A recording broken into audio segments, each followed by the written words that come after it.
Weekend. All right, let's get into the conversation now with, among others, Bronwyn Bishop, former Speaker of the House and Sky News contributor, Darren Barnett from the McKell Institute and regular here on Paul Murray Live, Senator Jane Hume, who is, of course, if she's not in Canberra, here in Victoria as a Liberal Senator, and the freedom fighter. The man that we love is none other than Senator David Leyonhjelm, who, for his sins, is still in Canberra. How are we all? Very well, thank you. Well, thanks, Paul. Terrific, thanks, Paul. All right, now, David, I've got an idea for you. Next time things get a little bit stupid in the Senate, the next time that the Greens move some sort of allowance to have a go at somebody, I would like maybe someone to do what they did today in the Kosovo Parliament. Now, it was a very serious debate about whether or not a border should be redrawn, but I'd just like to ask your opinion here, Bronwyn Bishop. What would you do if this happened in the federal parliament when you were the Speaker? Have a look at this.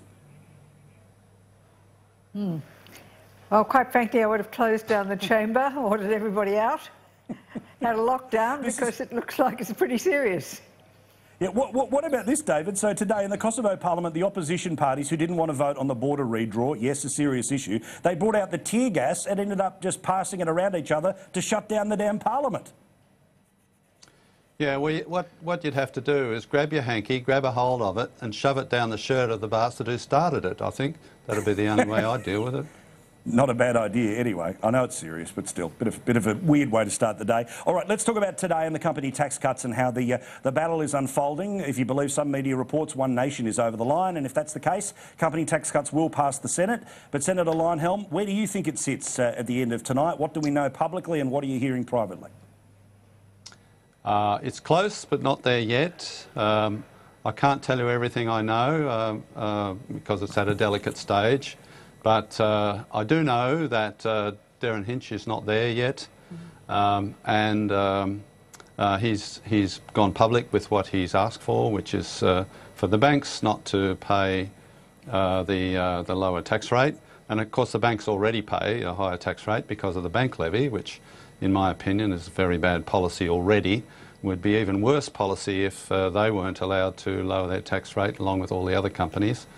So I've told the government, if you give in to Darren, then you've lost me at the other end of the debate, and today, and I can confirm that Fraser Anning's also come to the same decision. So Darren has the opportunity to consider his position over the weekend and think about how important it is that we get the tax cuts through.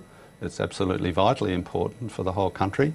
And hopefully by Monday morning he'll have realised that what he's asking for is not going to happen. Now, I understand it's obviously delicate. They're trying to get those final negotiations happening now, and as you say, there's a consequence if they go one way or the other, and we'll see what happens with Senator Hinch. But I just wanted to ask, how are they negotiating with the crossbench? Is it economic modelling? Do they bring in economists? What are they doing to show you that the consequences of this decision are what they say it will be? Well, the minister leading the negotiations is Matthias Cormann. He's their absolutely best operator. And his view is whatever it takes, quite frankly. He will talk economic models if he thinks economic models are going to work. He will talk trade-offs if he thinks that's going to work. He'll talk about his children or your children or whatever it works, you know. At the end of the day, he's a very pragmatic, very capable guy, as a matter of fact. And there's no one way that works, and he's not trying one way. All right, well, we'll see what happens in the next little while. Senator Hume, are you confident that the negotiations will go the way that you want, or is there a good chance that Senator Hinch will hold his line on the bank situation, and if they give in there, well, then they lose too, and obviously this thing dies another way?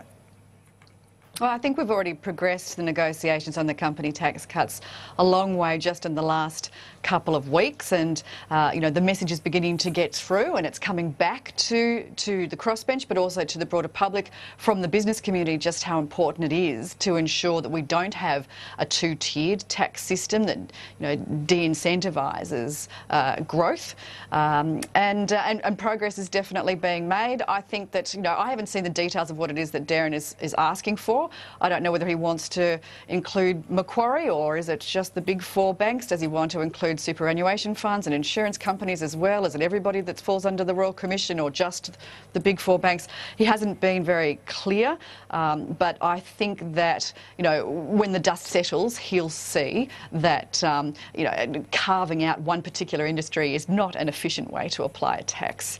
So, you know, I think that we'll get this across the line. Darren, do you think this is